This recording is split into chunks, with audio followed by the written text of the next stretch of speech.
welcome to this latest webinar looking at finishing in futsal. My name's Ian Parks. I'm a youth coach developer who also supports coaches with futsal. Tonight, I'm delighted to be joined by two guests. We've got Joao Almeida. Many on the call will know Joao. He's been in England for 5 years. He's led the futsal programme at Loughborough University for the last 5 years. And he was also a well-respected FA futsal mentor. But he has actually just left now to become the head coach of the Lebanon national team. So we've lost him from England. But also we've got Dan Simpson, a game Insights Analyst. He worked predominantly in football at West Brom and Wolves. But since he's joined the FA, I've had the pleasure of working with Dan on futsal content. And it's great to have you here tonight with us to have your view on the game and glean your thoughts on the stats that you've actually created for us tonight. So thanks both for joining and welcome. We're going to be using stats, I say, that Dan's pulled together from the Futsal Euros, the 22 Futsal Euros. And we're going to look at where goals are scored from and the different types of finishes that lead to those goals. We're going to look at the assists and the different types of assists and where they come from. And then at the end, we'll just touch on some practices that you might use based on this information that we've got from the tournament. The first thing that really stands out is if you want an exciting game, you want something really great to watch futsal. So looking here, 5.4 goals on average per game across the tournament. If we translate that into football terms, it's 2.8 goals within football, a 90-minute game. So lots more goals within futsal.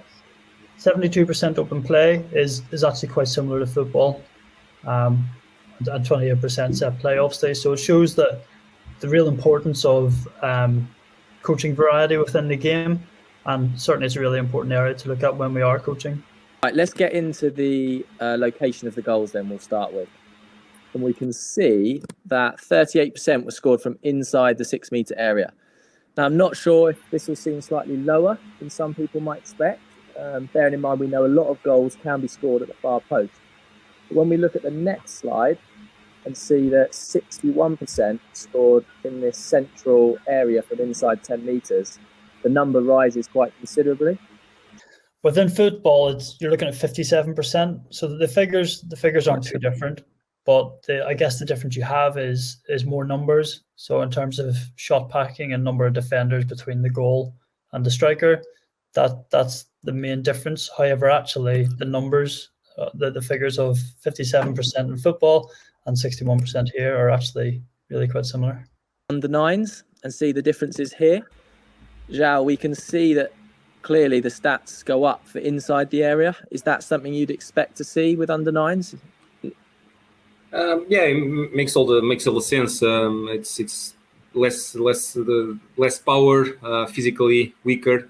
So it's expected. Also, in younger ages, the players like to drive the ball as close as possible to the goal. Almost they want to enter with the ball inside the goal. So it's not a surprise, and I think it's related with physical aspects and also mental aspects. When the player become older and they have more power, that will improve also their outside area shots and capacity. So that will prepare better the players for the future in football and futsal. Looking at the number of touches, 63% for one touch and 20% two touches. So 84% of goals were scored off one or two touches. Dan, what were you seeing and thinking as you were collecting this, and how did it align with where the goals were being scored? Yeah, I think fascinating and really exciting. So I think when we look at futsal, we think of it as a very quick game, but actually often it's similar to football in the sense of you play slow to then speed up the play. And what we're seeing happen is, certainly in the final third, play happens really quickly. So in terms of getting a shot away, you haven't got as much time, you haven't got as much space as you might have in football. When we look at it in football terms, 59% of goals are scored first time. So it is slightly higher here. But certainly 1 and 2 touches are the most common, which doesn't mean we should only focus on that. Obviously, variety is really important. So I guess as coaches, it's really important to ensure that we're working on all areas, but being very mindful that it's very quick. So those receiving skills are really important, and being able to get into a position to get shots away quickly. Looking at the under nines, clearly there are slightly less one-touch finishes, which I think is understandable given the age and stage of the players. They're naturally, like Joao said, going to be more selfish, want to get closer to the goal. They'll probably take longer to sort their feet out, like you said, when it's so quick. They're not ready to do that yet. But 45% is still a lot higher than at 77. When at this age, under nines playing 77, it was just 23% one-touch finish. So maybe this is because the small goal encourages players to get closer, maybe to draw the keeper and find a mate who can finish into an empty net. So those playing 7v7 with their kids, I guess what I'm thinking is, well, if we want to help them practice finishing with less touches, and if we play futsal, they're more likely to get that practice than they would playing the 7v7 game. Inside of the foot, 43%, and strike 36%. It's very balanced between the inside foot and the strike. Probably years ago, we will have more strikes than inside foot, but this is related to the keeper development, as I said. There is a huge work. Goalkeeper coaches, that they are becoming better and better. The goalkeepers are becoming better and better. I think almost all the countries, even all the teams, if you look to England, NFS, all the teams have great keepers. So it's normal that the inside foot it's growing because allow you to place the ball better. When we're looking at the chip, I've been seeing two different types. So the first one, which you've mentioned there, involves a lot of technique, and it's a really beautiful thing where you see disguise to almost put the keeper on the ground and then chip it over him. Like that, whilst it's beautiful, it's also very, very rare. A lot of the chips that come into this are from perhaps a goalkeeper being pulled, coming out to join in play, they lose possession, we win the ball back, and it's just a chip finish. So it might be important to work on it from a range of areas. The first touch is almost everything here. It's one movement, but in reality it's three movements. It's a positive touch, allow him to rotate inside to get the space, and then the second touch is just to guide and to prepare the shoot, and he really plays it well. This first touch fascinates me, and it is certainly a big difference that I'm seeing from football to futsal. It's very difficult to see because the player moves that quick and the camera moves that quick. But the way the player receives is with the sole of his foot. And what that allows him to do is to stop the ball and move it into another position with, like you said there, Joao, one movement.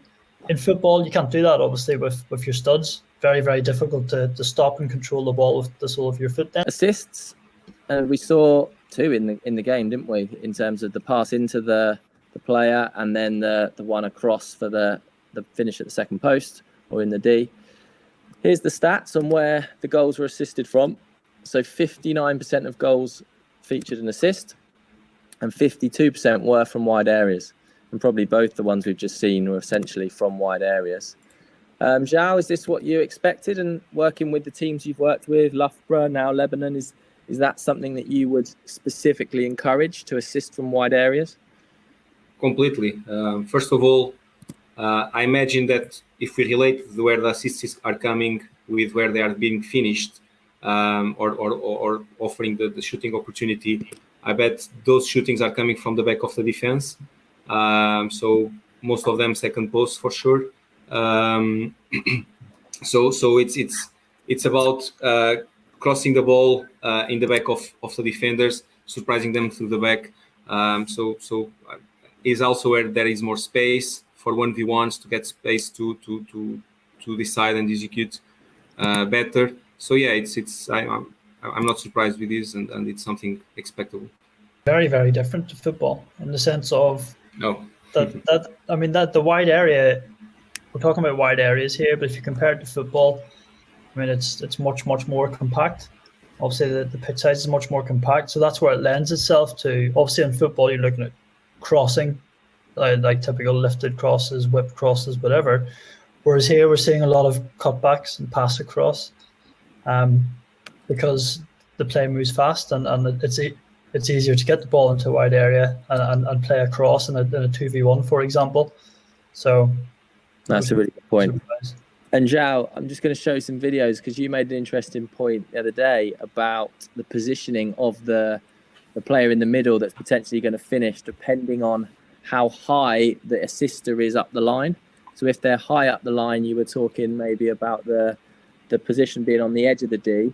But if the assister is further back towards their own goal, then the finisher would be nearer the second post and higher up.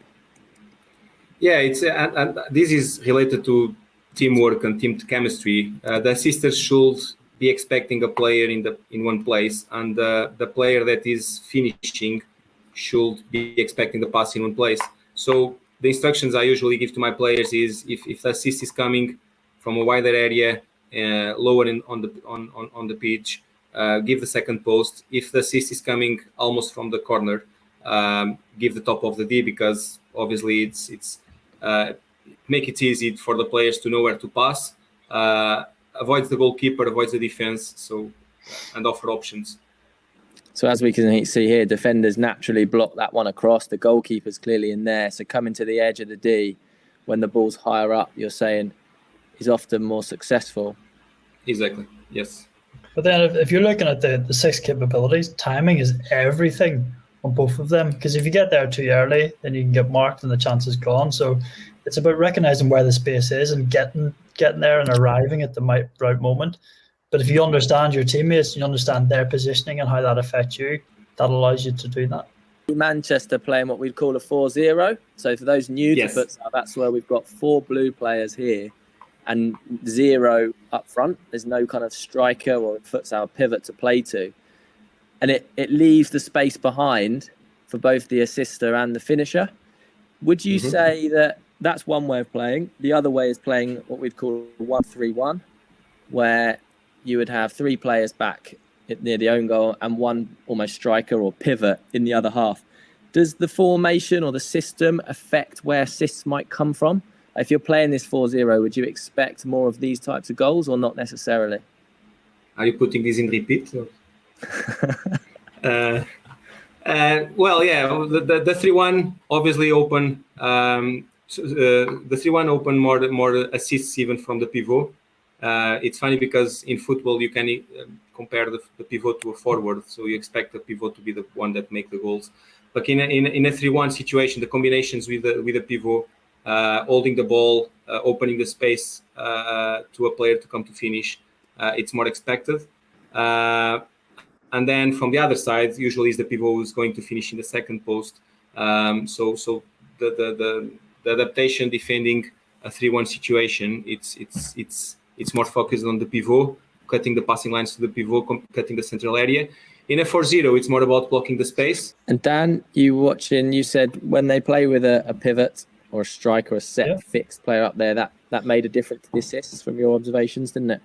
Yeah, it allows the opportunity for more assists from central areas. I think when playing into the pivot, the player receiving the ball has 2 choices. And I think the first one they will and should always try is, can I turn my defender and get a shot on goal myself?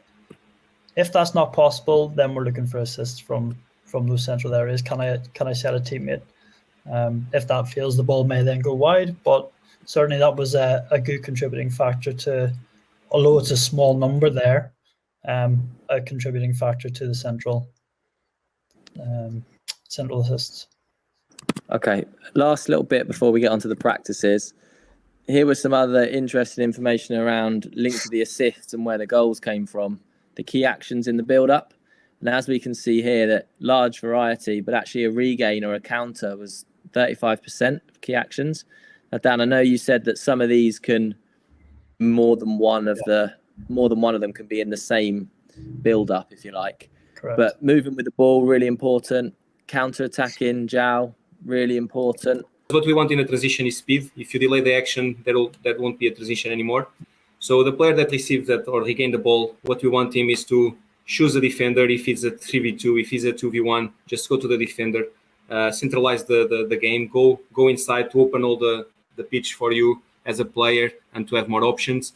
And if you can do the 1v1, have it, and that will open a 2v0 or a 3v1. And then don't waste time with passes. Just go simple and clinical. practice design and what this means for our coaching. Joao, you've got a practice that you were going to share. Before you do, you may have seen, if you've been on any FA courses or CPD recently, this planning model that we're using, which talks about when you're planning or you're reflecting, think about your practice design, your intended outcomes, what you're trying to achieve, and then how you might behave as a coach to get those outcomes. And with that, get that all right, and you're probably going to engage the players. So we'll try and think about Joao, about what practice he puts on and why, the intended outcomes he's trying to get out of it, and then maybe how he might behave to bring those outcomes out. First of all, the 1v0, it's a finishing that you can adapt to whatever you want. If you want a clear 1v0, trying to dribble the goalkeeper. If you want the player receiving shooting passing shot, sorry. If you want the player to receive the ball with the back to the goal, go around and have the shot as a pivot, you can have that. So it's the 1v0, you can really adapt to whatever you want to work in that moment. Then you have a 2v1, so it's a clear transition, but again, you can adapt exercise if you want. You can individualize the situation. You can divide the pitch in two and have a clear 1v1 with the second player offering the second post. So you have 1v1 in one side of the pitch. If you get the 1v1, you have to assist in the second post. So you are working the pass and the finishing in the second post, as we saw. It's so important in the game. And then you have the 3v2 that most of all is to offer a situation where the players are finishing under pressure with the ball moving and to be clinical. So it's to make it as close as possible to a real game situation. And again, you are working different types of finishing, different type of assists. You are putting pressure on exercise to make it quick and precise. And one last thing I just want to add, and maybe it's not so important for the finishing, but in futsal, your mentality playing is always changing from a attacking focus to a defensive focus. In this situation, the same players that are attacking, they were defending in the previous moment. So their mental focus in that same moment is changing from an attacker to a defender. Would you expect the same outcomes from an under-9 and an under-16? No. Well, the most important ones, yes. But I think so. For the under-9s, I think the mentality of swapping the game moments from attacking to defending, it's very important in this exercise because it's something that in younger ages you are not used to it, and this we have to blame football. In football you have a lot of players finishing, the ball goes to the sky, and the player is 2 minutes crying and asking God why the ball went out. In futsal, if you do that, you are conceding a goal in a transition. So in futsal we have a lot of young players that shoot the ball, they don't score, and they are looking to the goal, they are blaming themselves as why did I miss this shot. With this exercise, you are educating the players to just react and go, keep moving. The game is there. So that will be one of the major outcomes with the under-9s, besides the technical aspects, of course. Dan, I don't know if you want to talk through some of these stations and how they fit with some of the examples we've seen on the video. Yeah, I think the key here, straight away, you'll notice variety. So you're not just working on one thing, you're giving players the tools to work with lots of different things. And if we look at it in terms of the stats and the figures that we've seen, you're looking at assists from wide areas here. You're looking at moving the ball into a better area to shoot. So those, on all of them, the goals themselves are coming from central areas. There's one here where you're attacking the back post, which we see a lot of goals scored. So I think it's a real big thing for me is linking the data to practice design. The closer we can get to bringing our practice to what the game actually looks like, then I think we're on to a winner then.